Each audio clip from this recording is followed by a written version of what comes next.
Ayo subscribe Gaji Sarunyang. Dulu kami belajar itu di masjid. Makanya masjid itu disebut masjid jami. Belakangnya kampus disebut jamiah. Kampus itu jami. Tapi begitu kemudian datang sekolah, nggak ada masjidnya, maka hilang keberkahannya. Dulu kami belajar itu nggak pakai bangku. Maksudnya duduknya guru dan murid itu nggak sejajar. Sekarang sejajar. Karena sejajar maka hilang adab. Dulu kami belajar itu nggak pakai syahadah, nggak pakai sertifikat, nggak pakai ijazah. Tapi karena sekarang pakai syahadah, pakai sertifikat, maka hilang ilmunya. Nah itu kondisi belajar hari ini. Nggak berkah, nggak ada adabnya, nggak ada ilmunya. Itu kita khawatir. Maka perlu kita hadirkan ulang. Di sekolah-sekolah itu ya nuansa masjidnya, adabnya harus ada, dan jangan targetkan hanya sekedar ijazah. Karena gelar ijazah itu hanya tanda orang pernah sekolah, bukan orang pernah mikir. Jadi itu perlu kita. Assalamualaikum warahmatullahi wabarakatuh. Jamaah salat maghrib yang dirahmati Allah Subhanahu wa taala. Syukur kepada Allah di malam hari ini kita bisa bertemu kembali melanjutkan ta'lim kita.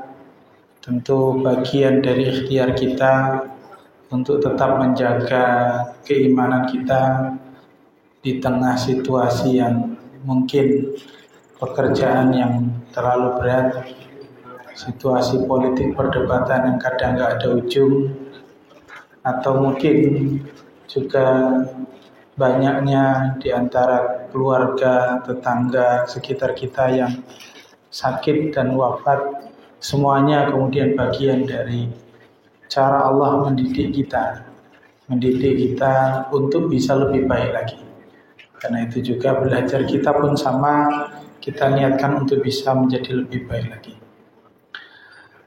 Jemaah salat maghrib dengan Allah Subhanahu wa taala, di malam hari ini kita lanjutkan kajian kita membahas kitab Minhajul Qasidin karya Ibnu Qudamah Al-Maqdisi yang merupakan rangkuman dari kitab Ihya Ulumuddin. Terakhir kita masuk di awal tema tentang bab adabul muta'allim wal alim. Jadi bab tentang adab guru dan murid. Kemudian wa'afatul ilmi wa yanal ulama usu wa ulama al-akhirah. Juga tentang bagaimana menghadapi ulama su dan ulama akhirat, jadi ulama yang baik.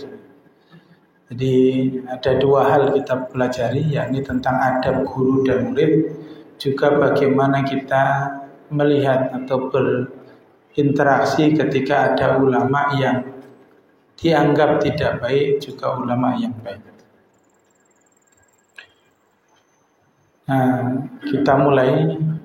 Amal muta'allim, adapun seorang yang pembelajar, artinya seorang murid, fayambaghi lahu taqdim mutahharatin nafsi an rada'il al-akhlaqi wa madhuhatis sifat. Maka seorang murid itu harusnya dia memfokuskan diri untuk bisa membersihkan jiwanya dari akhlak-akhlak yang buruk, akhlak-akhlak yang mazmumah. Idzal ilmi ibadatul qalbi, karena ilmu itu atau mencari ilmu itu adalah ibadah hati. Nah, inilah yang kemudian kemarin kita pelajari. Seringkali kita lupa bahwa belajar itu pakai otak, bukan pakai hati.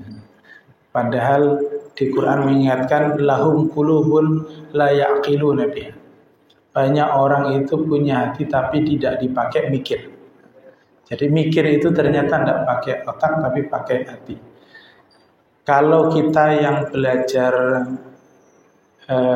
komputer atau laptop atau HP, Jadi ada chipnya, ada RAM-nya. Yang mikir itu chipnya itu, otaknya itu. Memang kecepatannya tergantung pada RAM-nya itu, kecepatannya. Tapi kemampuan untuk bisa menganalisis itu pada hati. Otak itu bisa saja lebih cepat menghafal, tapi bagaimana faham itu pakai hati. Karena itu seringkali kita lupa, hanya fokus pada otak saja. Otak itu kalau kata Al-Farabi, fungsinya itu tahfidz wa taswir. Dia berfungsi menghafal dan juga mengimajinasi. Tapi dia tidak bisa menentukan sesuatu itu baik atau tidak, menentukan sesuatu apakah layak dilakukan atau tidak. Itu semua pada hati. Nah, ini yang seringkali kita belajar keliru ketika kita belajar fokusnya pakai otak, tidak pakai hati. Wa yanbaghi lahu qaddul ala'iqis saghalah fa innal fakhrati mata tazawwajat qasrat idraki al-haqa'iq. Maka hendaklah orang yang kalau dia memang belajar, seorang murid itu yang menyibukkan diri betul, karena kalau orang mau belajar ilmu sesungguhnya umur itu pendek. Sia-sia kalau ada orang yang inginnya banyak ilmu tapi sibuknya bukan pada ilmu. Lebih-lebih kita seringkali belajar sesuatu itu nggak tuntas. Belajar tuntas itu ternyata habit sejak kecil, mulai dari yang sederhana. Misalnya anak kecil belajar makan sampai selesai. Itu nanti dibawa sampai dewasa ketika dia punya pekerjaan, tuntas sampai selesai. Kebanyakan kita mempelajari sesuatu itu tidak sampai hakikatnya, ada kulit-kulit saja. Misalnya belajar fikih kadang juga kulit-kulit saja. Apakah itu baik? Tentu lebih baik daripada tidak belajar. Tapi kalau kita katakan bagaimana itu bisa menjadi orang ahli ilmu, tentu tidak. Banyak pengetahuan iya, tapi tidak sampai pada hakikat. Karena itu belajar sesuatu memang tuntas. Nah, belajar sampai tuntas ini memang tidak banyak dilakukan oleh sekolah-sekolah. Buktinya apa? Banyak yang kemudian keluar sekolah, keluar kuliah, kadang pengetahuannya banyak tapi nggak ada yang tuntas. Jadi belajar bahasa Inggris ya, tapi nggak tuntas. Belajar matematika ya, tapi nggak tuntas. Jadi tidak pernah yang sampai kemudian betul-betul selesai. Nah, para ulama dulu belajar itu kalau di mungkin kisaran 2 abad atau 3 abad yang lalu itu masih. Jadi belajar ke pesantren misalnya, itu belajar ya pesantren A itu ya belajarnya ilmu A, selesai. Sampai ke akarnya. Begitu sudah selesai maka nanti belajar ke ulama lain, kitab yang lain. Nah, itu sampai selesai. Sehingga usia kita tidak sia-sia. Waqad kana as-salaf yu'tharuna al-'ilmi ala kulli syai'. Adapun para ulama salaf itu atau ulama dulu, dia mengutamakan ilmu atas segala sesuatu. Ini ulama dulu. Faruwiya anil Imam Ahmad rahimahullah annahu lam yatazawwaj illa ba'dal arba'in. Nah, di antaranya yang disampaikan di sini oleh Ibnu Qudamah, di antaranya adalah kisah Imam Ahmad yang tidak menikah sampai usia 40 tahun karena fokus belajar. Lebih-lebih nanti kalau kita baca buku Al-Ulama Al-Uzzab Alladzi Lam Yatazawwaj. Jadi banyak ulama yang karena sibuk mencari ilmu tidak sempat menikah. Para ulama ini tentu ada yang bilang, kan sunnah Nabi itu menikah, kok tidak sampai menikah. Bahwa kemudian menikah itu menjadi kesunahan dan kebaikan iya. Tapi ada ulama-ulama yang memang tidak sempat. Misalnya Yahya bin Sharaf An-Nawawi atau kita kenal Imam Nawawi itu juga tidak sampai menikah. Tapi apakah itu salah? Tentu tidak salah kalau kita bandingkan dengan karyanya yang begitu banyak. Nah, jadi mereka sibuk mencari ilmu sampai terlambat menikah. Nah, kalau sekarang tidak, sibuk bekerja lupa nikahkan. Begitu sudah banyak harta mau nikah juga kadang-kadang kebingung. Nikah buat apa lagi? Akhirnya ujungnya nggak nikah-nikah aja. Nah, ini juga menjadi persoalan. Kemudian ada juga kisah wa'udiyat ila Abi Bakar Ibn al-Ambari jariyah. Jadi pernah Abu Bakar al-Ambari itu diberikan hadiah seorang budak perempuan. Falamma dakhalat alaihi tafakkara fi istikhraji mas'alati. Maka ketika budak perempuan itu masuk ke ruang di mana dia belajar, Abu Bakar al-Ambari ini mengganggu pikiran. Jadi budak itu mengganggu pikirannya. Fa'azibat anhu, maka kemudian Abu Bakar al-Ambari ini kaget dan kemudian berteriak, qala akhrijuha ilan nakhas. Keluarkan dia, udah jual aja. Padahal ini hadiah, dikasih hadiah. Faqalat, maka budak perempuan itu bilang, hal li min dhanbin, apakah aku ada salah? Qala la. Nah, Abu Bakar al-Ambari mengatakan, tidak punya salah. Illa anna qalbi istaghalla bik. Akan tetapi hatiku sempat tersibukkan karena. Nah, ini hebatnya para ulama dulu, tidak mau mensibukkan dengan hal yang bisa jadi sia-sia. Kita itu kadang-kadang mensibukkan pada sesuatu yang sia-sia. Mikirin politik, menteri bukan, presiden bukan, itu juga sia-sia. Jadi istaghalat an qalbi, apalagi kalau mikirin sesuatu yang bukan hak kita. Bukan hak kita.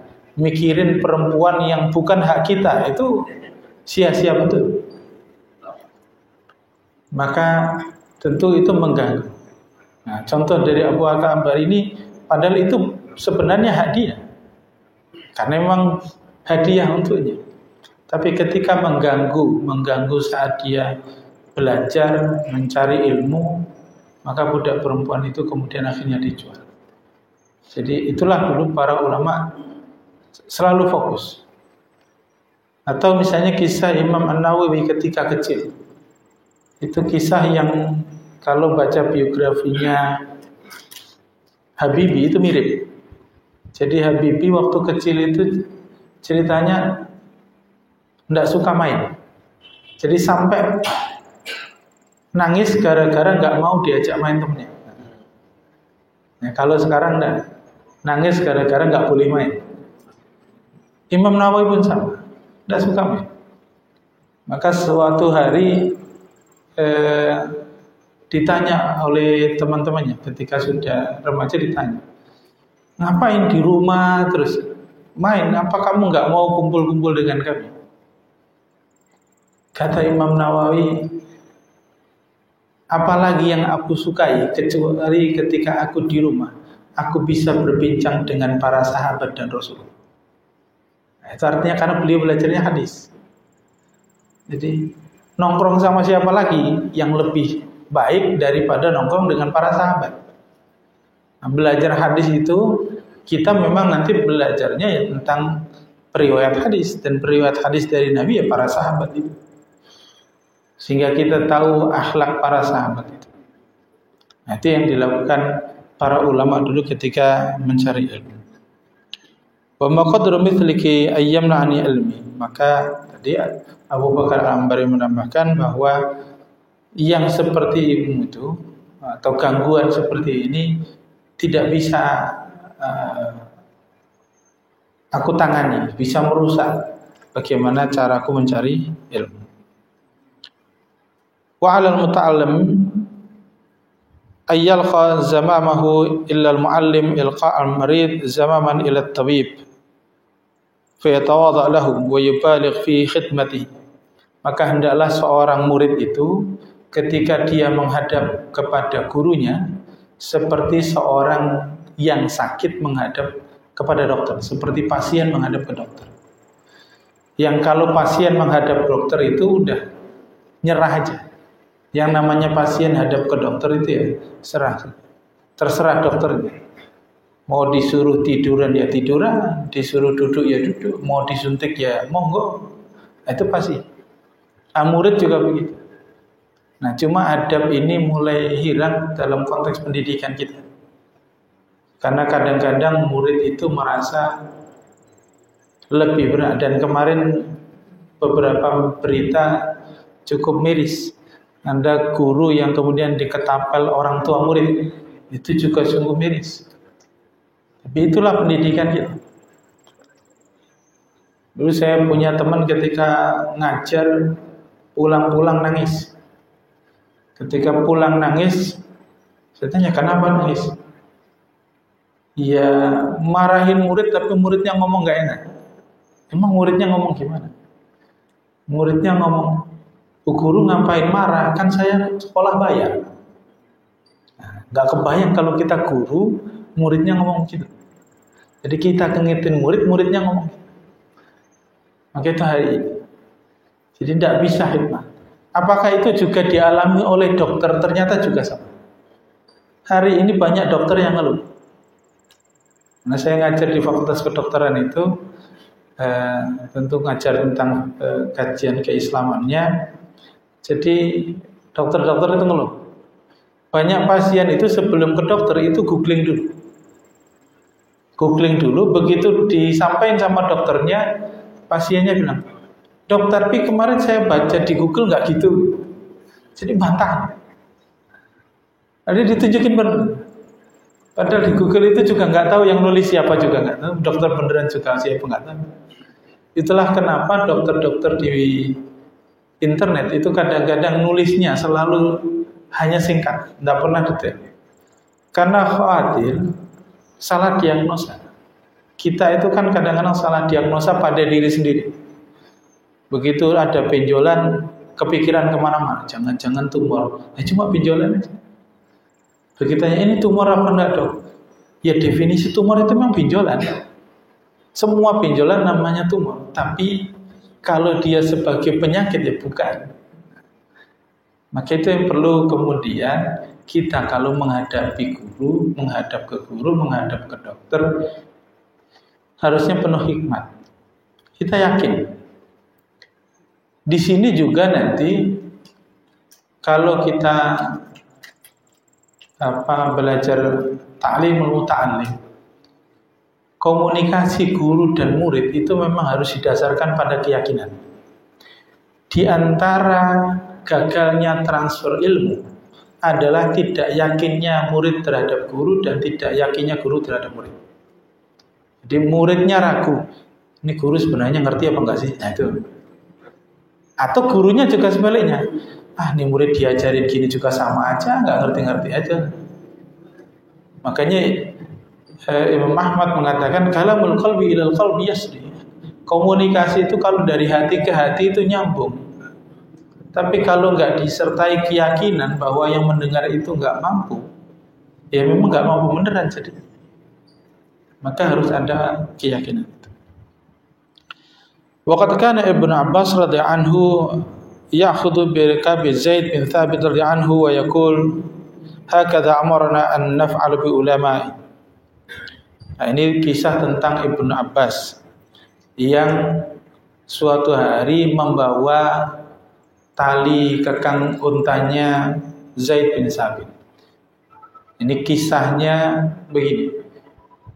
Zaid bin Thabit itu dikenal sebagai afrodun nas, orang yang paling pandai terhadap ilmu Arabi.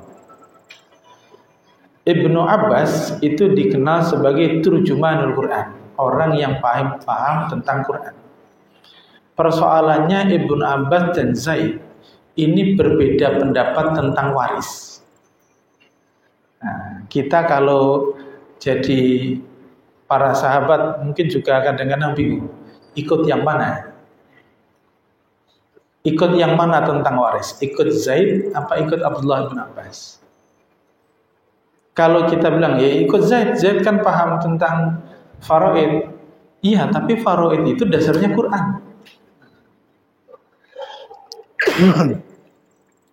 Maka perdebatan itu cukup sengit. Cukup sengit sampai suatu hari kejadian keluarganya Ibnu Abbas ada yang wafat. Tapi keluarganya Ibnu Abbas ini adalah jamaahnya Zaid.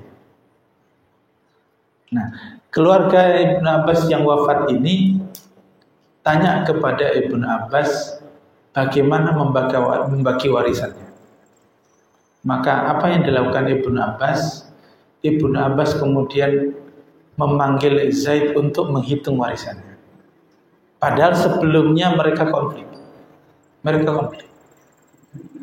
Mereka konflik itu beberapa item tentang waris, misalnya tentang alu-alu itu hitungan yang lebih tapi penerimanya kurang. Kemudian kata akhwat itu banyak saudara perempuan. Banyak saudara perempuan itu berapa? Kata Ibnu Abbas banyak itu ya 2 itu sudah banyak. Kata Zaid, loh banyak itu ya yang namanya jamak itu ya 3 lebih. 2 itu belum banyak. Nah, perdebatan itu. Tapi itulah para sahabat yang hati mereka tidak ada sedikit pun iri dengan satu dengan yang lain, sehingga Ibnu Abbas minta Zaid untuk menghitungkan warisnya. Tapi apa yang dilakukan oleh Zaid? Kira-kira Zaid ngikutin hitungan dia apa Ibnu Abbas?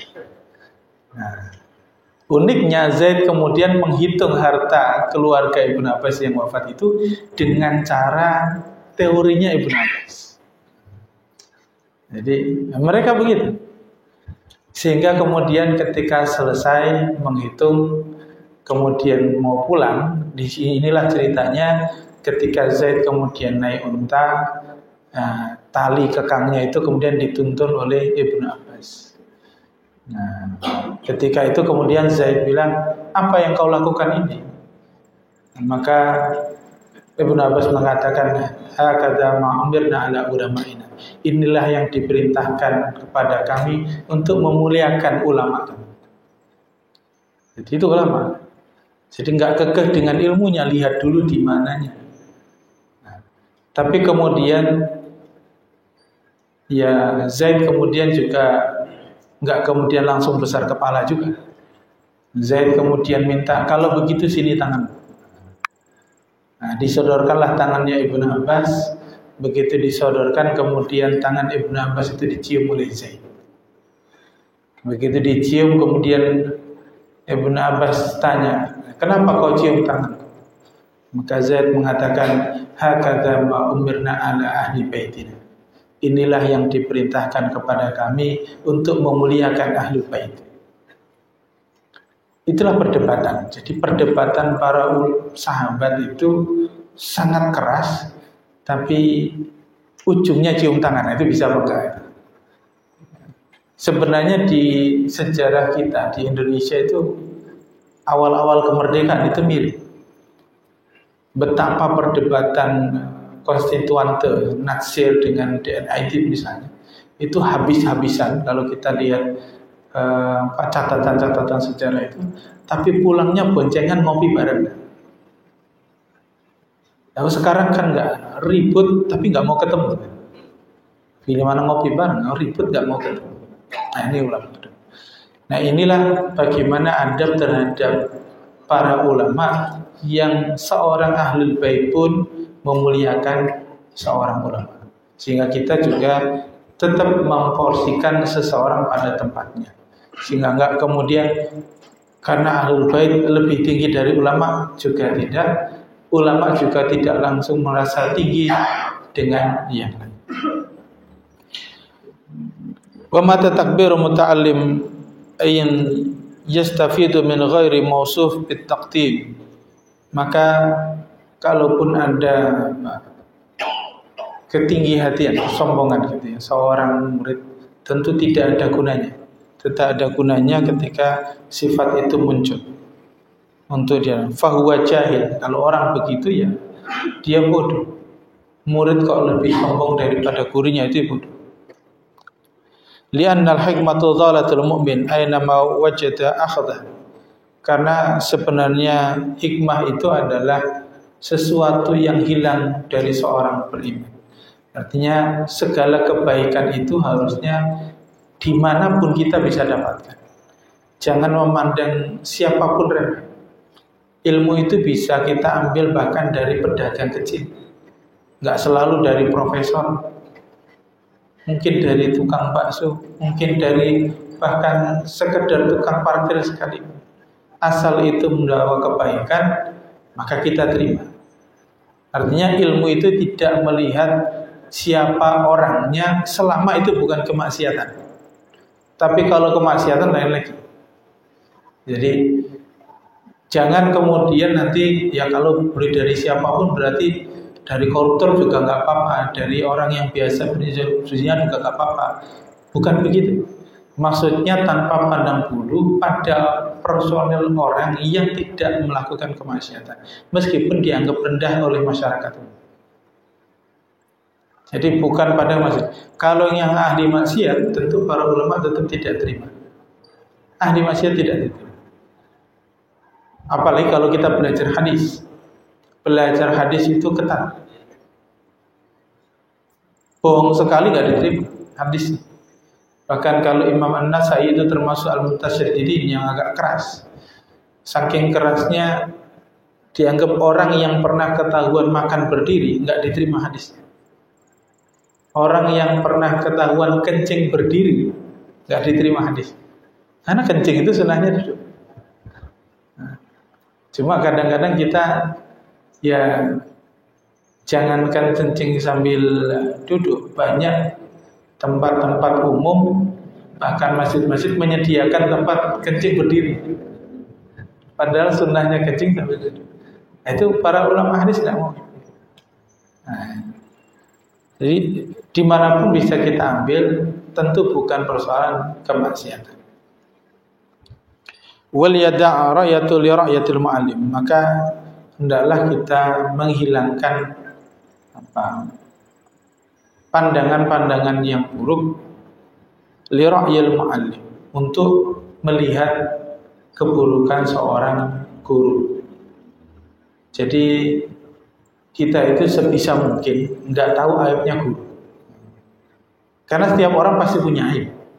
Tapi kalau ada guru punya aib dan kita tahu, itu biasanya kita punya persepsi bahwa ilmunya kurang. Nah, sebisa mungkin kita tidak tahu aibnya itu. Maka para ulama dulu kalau melihat gurunya melakukan sebuah yang dianggap aib, kurang, itu mereka selalu mencari alasan bahwa itu bukan aib. Selalu begitu. Karena khawatir ketika dia kemudian memikirkan itu sebagai aib, dia akan merendahkan gurunya dan ujungnya dia merendahkan ilmu. Itu yang dikhawatirkan. Fa inna khata'al muallim anfa'al muta'allim min sawabi nafsi. Ini kalimat yang mungkin sulit bagi kita menerima. Yakni sesungguhnya salahnya seorang guru itu lebih baik daripada benarnya seorang murid. Nah, mungkin kita, gimana guru salah kalau lebih bagus daripada benarnya murid? Konteksnya begini, bukan kemudian salah lebih bagus daripada benar, bukan. Guru yang salah itu dia mengalami banyak pelajaran baru salah. Maka kesalahan dia bisa jadi tetap membawa kebaikan. Tapi murid yang benar itu belum diawali dengan banyak pembelajaran. Karenanya bisa jadi dia benar bukan karena benar, tapi kebetulan benar. Karena itu tetap guru yang salah itu lebih baik daripada murid yang benar. Nah, itu maksudnya begitu. Jadi untuk bisa tetap mengatakan bahwa guru itu tetap ada baiknya. dan murid itu kemudian tidak merasa lebih baik dari guru. Konteksnya di situ, bukan kemudian mengatakan salah itu lebih baik daripada benar. Tapi salahnya guru itu melalui banyak sekali pembelajaran. Itu sama seperti orang yang ijtihad itu kalau salah tetap dapat 2 pahala. Jadi, tapi ini yang berijtihad. Bukan kemudian berarti kita juga boleh. Nah, karena ijtihad itu syaratnya banyak. Bukan kemudian setiap orang berhak berijtihad. Kadang-kadang kita kan ini ijtihad. Ijtihad itu dasarnya ilmu, bukan feeling. Kita kadang-kadang feeling, bukan ijtihad. Jadi ulama belajar dulu panjang, kemudian berijtihad. Ternyata keliru, tidak masalah. Sama seperti misalnya Ibnu Abbas itu punya murid juga yang nanti beda pendapat dengan banyak tabi'in yang lain, yakni Atha bin Abi Rabah. Itu juga banyak sekali perbedaan pendapat. Nah, tapi beda pendapat itu melalui banyak sekali pembelajaran. Itu harus diperhatikan. Qala Ali radhiyallahu Ali pernah mengatakan, inna min haqqil alim 'alaika an tusallim 'alal qaumil 'am, bahwa hak seorang guru yang ada padamu, pada seorang murid adalah bahwa dia bisa menyelamatkan, dan orang harus mau berserah diri kepadanya sebagaimana semua kaum kepada orang itu. Inilah orang yang alim. Gambaran umumnya begini, harusnya memang kita dalam bermasyarakat itu menerapkan yang namanya meritokrasi. Meritokrasi itu kepemimpinan didasarkan kepada kapabilitas, kemampuan, ilmu. Jadi ilmunya. Cuma kita hari ini disodori yang namanya post-truth. Itu dasarnya adalah media. Pemimpin itu didasarkan pada viral tidaknya, bukan pada kapasitas bisa tidak. Itu hari ini. Jadi yang penting viral, akhirnya jadi orang yang dianggap bisa ngomong. Jadi ketika COVID dulu, dokter, profesor ngomong tentang COVID, itu nggak didengerin. Begitu artis ngomong, nah itu baru didengerin. Karena yang penting viral itu hari ini. Sehingga tidak muncul ilmu menjadi kebaikan.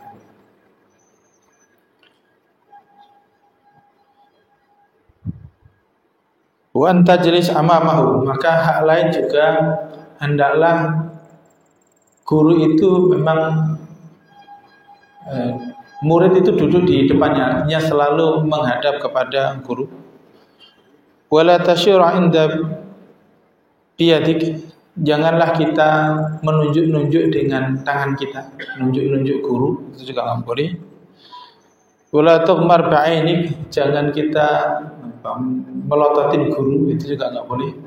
Memang ini kita tidak munculkan lagi. Anda Muhammad Qutb bukan Sayyid Qutb ya, Muhammad Qutb yang ahli dalam pendidikan di Madinah itu, dia nulis tentang manhaj at-tarbiyah an-nabawiyah. Beliau mengucapkan kalimat yang mungkin perlu renungan kita. Jadi kalimatnya, kunna ta'allamna fil masajid falamma ja'atil madrasah fadha'atil barakah wa kunna ta'allamna dunal maqa'id falamma ja'atil maqa'id fadha'atil adab wa kunna ta'allamna dunal syahadah falamma ja'atil syahadah fadha'atil ilm. Dulu kami belajar itu di masjid, makanya masjid itu disebut masjid jami. Belakangnya kampus disebut jami'ah. Kampus itu jami'ah. Tapi begitu kemudian datang sekolah, nggak ada masjidnya, maka hilang keberkahannya. Dulu kami belajar itu nggak pakai bangku. Maksudnya duduknya guru dan murid itu nggak sejajar. Sekarang sejajar. Karena sejajar maka hilang adabnya. Dulu kami belajar itu nggak pakai syahadah, nggak pakai sertifikat, nggak pakai ijazah. Tapi karena sekarang pakai syahadah, pakai sertifikat, maka hilang ilmunya. Nah itu kondisi belajar hari ini. Tidak berkah, tidak ada adabnya, tidak ada ilmunya. Itu kita khawatir. Maka perlu kita hadirkan ulang. Di sekolah-sekolah itu ya nuansa masjidnya, adabnya harus ada, dan jangan targetkan hanya sekedar ijazah. Karena gelar ijazah itu hanya tanda orang pernah sekolah, bukan orang pernah mikir katanya. Jadi itu perlu kita belajar. Wala tukthir alaihi soal, dan juga jangan terlalu banyak tanya pada guru. Ini bertanya banyak pada guru juga perlu kehati-hatian. Karena terlalu banyak bertanya itu menyusahkan murid. Sehingga sudah kalau di kelas, pas sekolah, kuliah itu dikasih tugas dikerjain. Jangan kemudian dikasih tugas nanya, tugasnya ini berapa halaman. Nah, itu makin susah. Disuruh bikin makalah, kemudian mahasiswa nanya, Pak, makalahnya nanti berapa halaman? Itu bikin susah sendiri. Makalahnya nanti referensinya berapa? Bikin susah sendiri. Lalu udah bikin aja. Kalau selama tidak ada aturannya, berapapun boleh. Nah, jangan terlalu banyak. Wala tarih alaihi idza kasal. Jangan memperlihatkan diri bermalas-malasan. Wala taraja idza imtara. Jangan kemudian kita tetap melawan meskipun dilarang. Ini juga tidak boleh.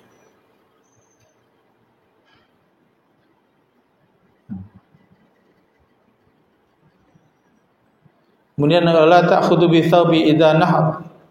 Jangan kita tarik-tarik bajunya meskipun kita sedang mudah. Maksudnya manggil itu secara sopan. Wala tasfilahu syarr. Jangan sampai kita membahayakan. Wala taghdabanna indahu ahad. Jangan kemudian kita membuat dia marah, ghadban, jangan marah pada sesuatu. Wala tatlubanna athratuhu. Jangan mencari-cari kekeliruannya. Ini juga tidak boleh. Wala taqulanna lahu sami'tu fulanan yaqulu kadza wa kadza. Dan jangan juga kita membandingkan. Ini kalimat yang sama. Wala taqulanna, jangan mengatakan kepada guru sami'tu fulan yaqulu kadza wa kadza. Saya mendengarkan fulan mengatakan ini. Kebiasaan kita kadang-kadang belajar begitu. Tanya pada ustaz, saya kemarin dengar ustaz lain ngomong begini. Ujungnya banding-bandingin ustaz. Nah, ini juga keliru. Nah, ini diantara adab seorang murid kepada guru. Saya kira itu karena sudah masuk Isya, insyaallah kita lanjut lain waktu tentang adab-adab berikutnya tentang guru dan murid. Nanti masuk pada tentang bagaimana ulama su dan ulama akhirah itu definisinya gimana, karakternya gimana. Insyaallah kita belajar. Demikian, mohon maaf jika ada salah dan kurang. Billahi taufiq wal hidayah. Wassalamualaikum warahmatullahi wabarakatuh.